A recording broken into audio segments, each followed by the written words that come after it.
It has been so long since I've had a collision background behind me. It took me ages to find it on my saved device, on my saved pictures on the podcast. But welcome everybody to the collision review on the Hitting the Turnbuckle podcast. It's been it feels like forever since I've done collision on its own. Obviously we've done the week in AEW and all of that stuff. And whilst I haven't got any compadres to work with, I will do them separately for your viewing pleasure.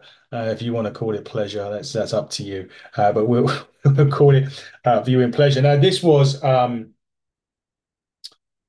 collision show that had Battle of the Belts as well. There was a lot going on this week. AEW was a very heavy wrestling weekend for AEW. Now, coincidentally, some breaking news regarding AEW.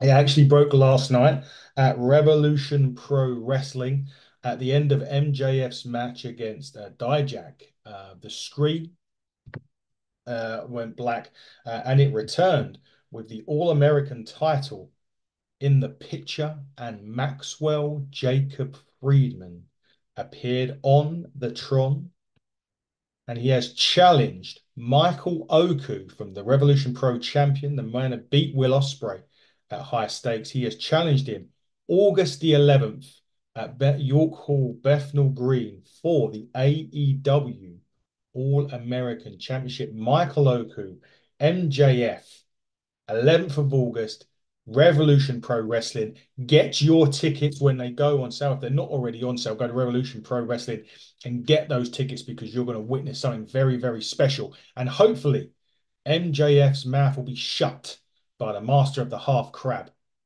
Michael Oku. What implications will that have going into All In? It's going to be a special, special, special day. Well done, Revolution Pro Wrestling, as well, for working with AEW to getting this match done and on. Incredible effort. Fantastic stuff. Anyway, let's talk Collision. So on tap for Collision this week, it was part of a double header that AEW had. So we had the Conglomeration versus the Premier Athletes. We had Top Flight versus Blackpool Combat Club versus Brian Cage and Lee Moriarty. We had Thunder Rosa and Maya World. We had FTR taking on the former Maximum Male models, MxM Collection, Pack and Lio Rush. And the Beast Mortis takes on Hologram. Yes, Hologram making his second appearance in AEW after a very impressive opening match last week. And there was a match that I purposely forgot because it's the match that we're going to start with. We love AEW when it kicks off with a good friend of ours, Orange Cassidy. We was always a running joke on the AEW shows when myself and Dave were running through Dynamite, and it always used to start with Orange Cassidy when he was champion, national champion. It was great fun. He took on Johnny TV, Johnny Nitro, John Morrison, whatever you want to call him, in the opening contest. It was a really rough match. I have to admit, for opening contests, as opening contests go, you're meant to start the show hot. We always say start that show, making us want to watch the show going forward. Whew, this was pretty rough. Johnny TV seemed like Johnny Slow-Mo. He wasn't moving very quick at all. There was a lot of awkward spots. Honestly, I don't know whether this match got put together late or whatever, but it just did not feel right at all. Very unusual considering Orange Cassidy generally puts on a great show. I don't know if the chemistry was off between them. I'm not quite sure um, what the issue actually was between these two guys, but it wasn't great to say the least, and it wasn't a good way to start off a collision show, in my opinion.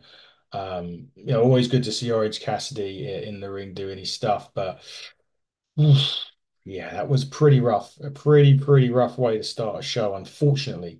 It didn't end there. At the end of the match, Taya Valkyrie, who was outside the ring, supporting Johnny TV, clips the leg, and at that point, Willow Nightingale makes the save. But yeah, it just fell off this one. Not quite sure what to make of it, to be quite honest with you. Maybe just a bad night. Sometimes you get off nights. Listen, it happens in wrestling, it happens everywhere. You just have an off one.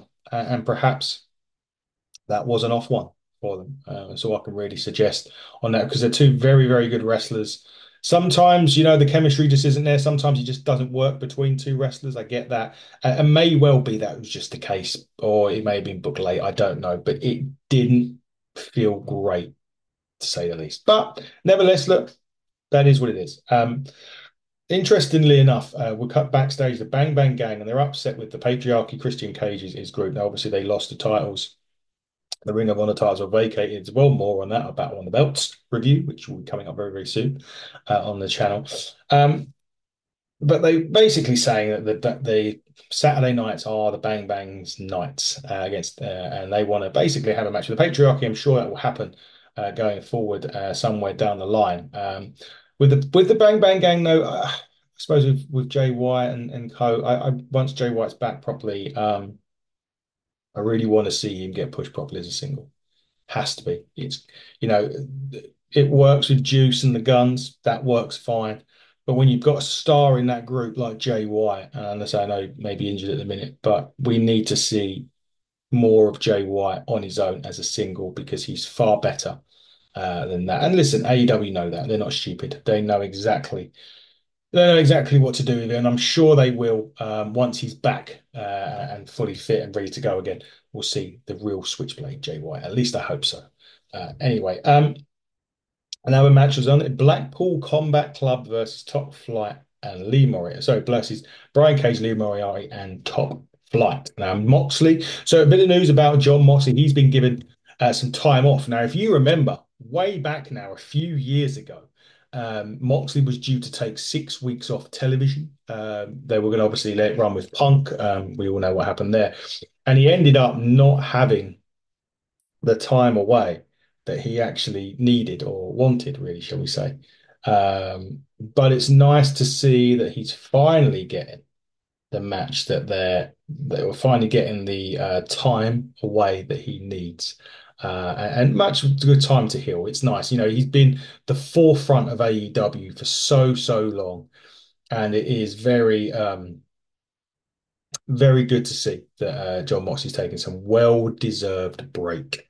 And we look forward to him coming back. I'm hoping he's back at All In at least. But if not, then fair. He deserves the time away. As I said before, he's got so much. He's done so much for AEW. He really was the cornerstone of AEW. And when the shit hit the fan with AEW, it was good to see that Moxie A stepped up, B took that company on his back and ran with it so well and done really, really well. So he deserves the time away, and I hope he enjoys the time with Renee and Kid, so to speak. Deserves it for sure. Interestingly, about this one was Lee Moriarty and Wheeler Yuta started and that was 24 hours after Death Before Dishonor, where Lee Moriarty beat Wheeler Yuta for the Pure Championship, and it was really great to see Moriarty get some flowers. He's another one that's been in AEW for a while with limited success. Obviously, as the company, he was there when the company started, and throughout that time, obviously, the key for AEW is getting the roster in, getting the people in, getting the stars in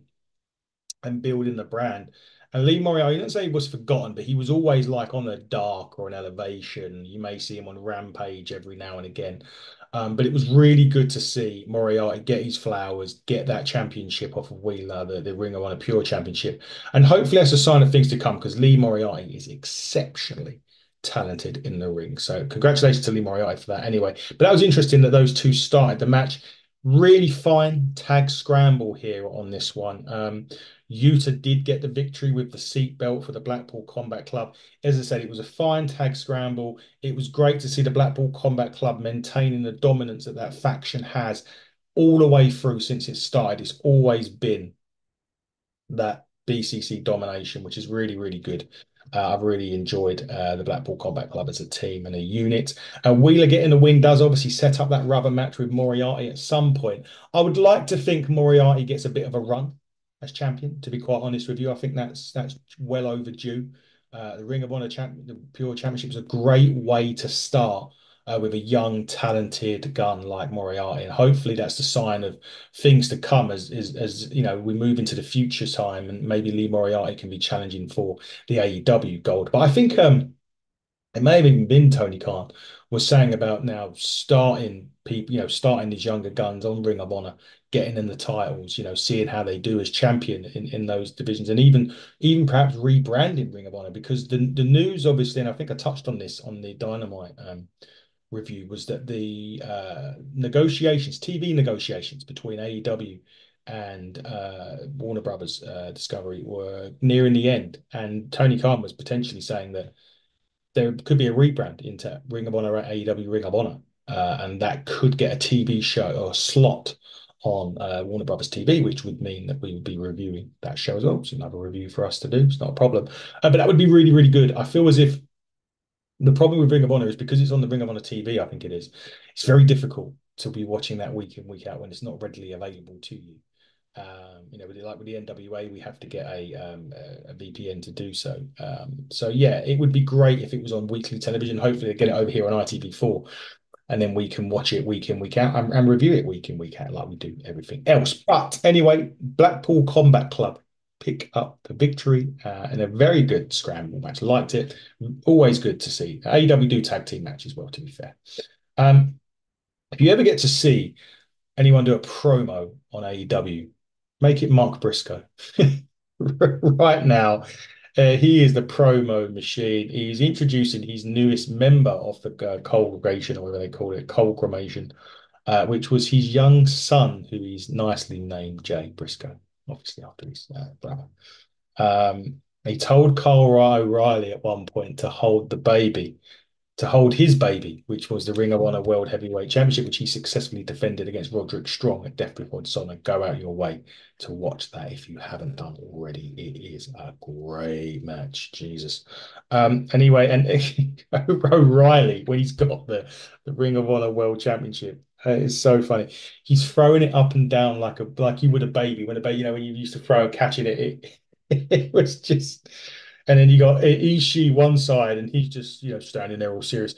And then you've got Cassidy, who's like tired and falling asleep on next. It is a tremendous piece of promo. It's got everything on it. Just watch it. It's brilliant, honestly. Now we go to one of the highlights. Now, you know what I've been like on AEW. One of my biggest things, like, oh, I'm not into the flippy stuff, and oh, it's too trampoline wrestling.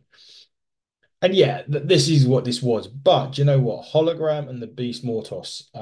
Jesus. I mean, if you like your Lucha Libre, you love this.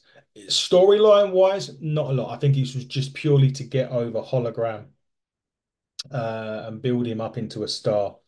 But you'll get the holy shit chance move after move, because there was some amazing stuff in this. I tell you what, if you like, there was a pop-up Poison Rama. I mean, geez, just go out your way, to watch this. Like I said before, even if trampoline wrestling is your thing, it's not my thing. I'm not a fan necessarily, but there was like an up and over destroyer on the apron. There was just so much in this match going on. To go and watch it. Like I said, even if it's not your thing, it's not my thing. I don't normally like a lot of trampoline wrestling or a lot of the lucha. I call it trampoline wrestling, so lucha libre. I find it sometimes it's just too much going on in a match, and but this was just another level of stuff, man. Seriously, I mean, there was a senton where one of them was like 2.5 thirds away across the ring, and he still hit the senton. It was incredible stuff. Do you know what though? Hologram has something. The children love it. I'm not sure about the adults just yet, but there's something there about Hologram that I really, really like, and I'd like to see how this will pans out with it. I don't want him just to be another Lucha Libre star. AEW have got Lucha Libre stars. They don't need just another one. But he has something about him, and I want to see more of it. And I'd like to see more of it. I'll be interested to see how that pans out. Hologram, how they do it. Obviously, and at some point soon, potentially Ricochet comes in. And no, Hologram is not Ricochet. For those of you that think that it is not Ricochet one bit. So please don't go saying that, because he's not. Ricochet could be coming in soon. I hope he's coming in soon to AEW. I think he'll do well there.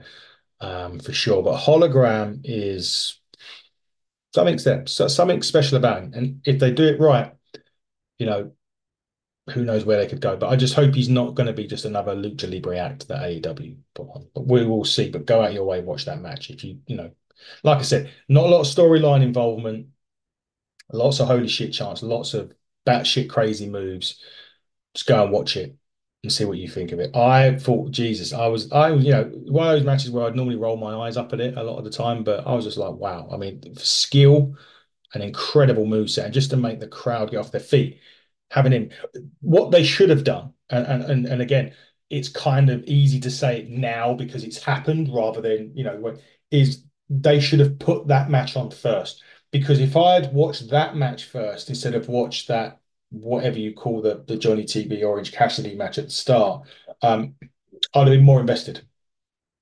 It would have just been like, wow, what a start. And then if you'd put the Orange Cassidy match and Johnny TV on later, it wouldn't have been, it wouldn't have set that sour taste, if that makes sense. But look, they probably weren't to know, about it anyway. It is what it is. Thunder Rosa had a quick squash match against Maya World on this. I mean, it literally was a cup of coffee and over. I like Thunder Rosa. I really do. I think she's great. There was half Nelson's clutch and it was done and dusted quicker than anything. Thunder Rosa's really good. I'd like to see her get back into it after that severe injury. It's nice.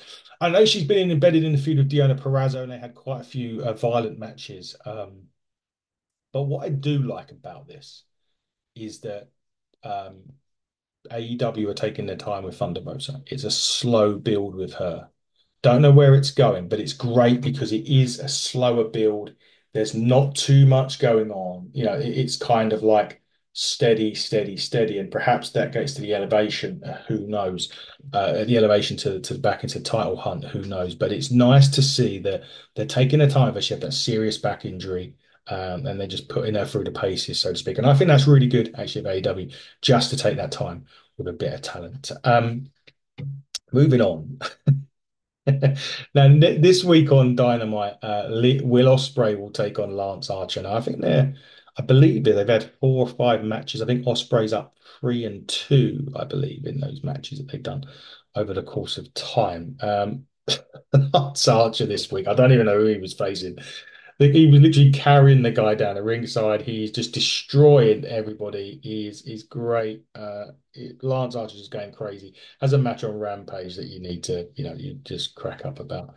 But anyway, he's just destroying everyone at this point on the show. Looking forward though to Lance and Ospreay this week. Lance has got, the frustrating thing about Lance is that he is so underutilized in AEW that you don't get to see the best of him. And I really wish that you would, because there's so much more to him than what you see. This big guy. There's so much more. We had the privilege of speaking to him recently, and he is hungry for success in AEW. There's no doubt about that. And I really, really hope that we get to see him get some success in AEW in the near future. Will Ospreay this week on AEW should be very, very interesting. Now we heard earlier on from the conglomeration. Dave, you need to come back because I need to get these. You need to help me with this stuff. Um, Obviously there was Ishii, there was Kyle O'Reilly, there's Briscoe, and all of that. And it is a great match. They were taking on the premier athletes. And do you know what? Like Nice and Davari. And do you know that they're so under, like, and Cole Fletcher. They're sorry, Cole Fletcher, Kyle O'Reilly. They're so, again, there's another ones that's so underutilized. They've got so much talent there. Like Nice and Davari are really, really good as well. I mean, obviously, you've got Ishii in there, you've got Josh Woods in there as well. They're really good competitors in there in both of these teams. Both of these factions are great. And it was brilliant. I loved this match because there's so many different styles as well. Ishii, the hard hitting, you know, guy. You had Jay Briscoe, Mark Briscoe, a fantastic competitor in the ring, does a lot of great stuff in there. You also had Kyle O'Reilly, a technical ground for pound master. Nice and Davari, two great pound, I wouldn't even say catch as catch can. They're just two great sort of, I always call them Kurt Angle style wrestlers. And Woods, I'm liking every more that I see him in this. It was a really good match. Great complements of styles, very, very nicely as well. At the end of this, a total elimination on Woods, and Ishii hits a straight armbar for Woods to tap. Um, I do like the Kyle O'Reilly Ishii's total elimination. Yeah, I do like that. It's a very back in the days of ECW. I used to love that, but yeah, that was great. They're really, really good, and I like the fact you can make so many different tag combinations as well if it's a tag team. So really, really good match. I want to see more of this, but it showcased guys' talents very, very well indeed. So kudos to AEW. Um, Jericho was back, saying that he's not done with Suzuki, Minoru Suzuki. I hate to say this, and I've loved the learning tree stuff, but in terms of Minoru Suzuki, we're done with it. Sorry, Chris, but oh, mate, that was painful to watch. I'm hoping that you are done with Minoru Suzuki because we are. I love the Jericho. I love the segments of the learning tree. Didn't think I would like it, but I did. But there's a limit, and you've crossed that limit, and it would be far better for you to move on to something else, Chris. Don't talk about any more wrestling Minoru Suzuki. But it looks as though those two haven't finished, and we'll be seeing more of that. So we'll have to wait and see. Um, all of a sudden, Lance Archer's back, choke slamming some guy on the apron, and it turned out to be a match. Don't even know who the hell he was against. It's another choke slam. Hits another choke slam. Hits a blackout and wins the match. It's as simple as that. Uh, I love this guy. I really, really, I mean, he's great. I really want to see Lance Archer more in AEW. Yeah, he's crazy. Um, and also, and it sets up, it was a nice little feat for what was then a great tag. I mean, FTR are out next against, I always call them maximum male models on this MxM Collection. Mansoor, the other name is totally forgetting the other name, sorry, is totally leaving my mind at the minute. But anyway, Mason and Mansoor. I didn't know what to expect from this actually match. And it took a little bit to get going. It was quite a slow pace start, and it took a while before it really hit. But when it hit really well, and they've done a great job of that. But yeah, I wasn't sure about it. The gimmick in WWE didn't. It kind of got over, kind of didn't. It was more about LA Knight. This is them two having some great tag team matches, and I can see them having some great matches in the future. And the FTR did win this into the Shatter Machine on Mansoor, but a really really good end to the match after it got going. Really good fun down the stretch. The last sort of 5 or so minutes of it, really really good. Enjoyed it. FTR still the best tag team in the world in my opinion, and MxM Collection very impressive indeed. They did touch. After the show, after the match, sorry, to have respect. So really good to see that as well. Pac and Lio Rush next. Pac had a great match. This was the main event, the collision, by the way. Pac and Lio Rush. It was a bold choice to have Lio Rush in there. They had a fine match. Did it have a star power to warrant the main event slot? There's an argument to say. No, not sure of that. But Pac does have that American Championship title shot waiting in the wing, so he needed to gain some momentum here. He did with the brutalizer. There was a bit in this where slam Lio Rush. I can't remember what the move was, but he hit Lio Rush hard. I mean, I think it was like just a German suplex. There was another one in on the mat as well where he really did hit him on the back of his neck. It looked sick. But other than that, yeah, really good main event. Did it lack the star power a little bit, so but nevertheless, it was a solid episode of Collision for me. Pac picked up the victory of that. Like I say, final thoughts. Conglomeration have become the new Collision Cowboys. They've been on nearly every show this week. You give them gratitude to that Briscoe and Briscoe, especially in the Conglomeration. You know, really stood out this week with some of the stuff. And he was, you just think Mark Briscoe was in blood and guts. He then was in an absolute war with Roderick Strong at Death Before Dishonor and then wrestled on Collision. He put his body through the limit this week. He'd tip my hat. If I had a hat, I'll tip it. If I had a hair, I'll do something for it. But he really went through it this week. I would say that if anything on Collision, what I would say as an observation is nothing really stood out. That was the one thing. But it was good without it being mad, if that makes sense. And I think with this week on AEW, when you had kind of like a one match show in Dynamite, and when we get to Collision, there is a one match show, very much a one match show as well on there. Sorry, not Collision. When we get to Rampage, sorry, very much a one match show as well. It kind of, this kind of was in the middle there between there was a they didn't have a one match show here. They had like a flurry of good matches rather than just building to one. And maybe that worked a bit more better. I don't know. You'll have to tell me what you think about that. One thing that I stood out, and I know, I mean, Texas loves AEW anyway.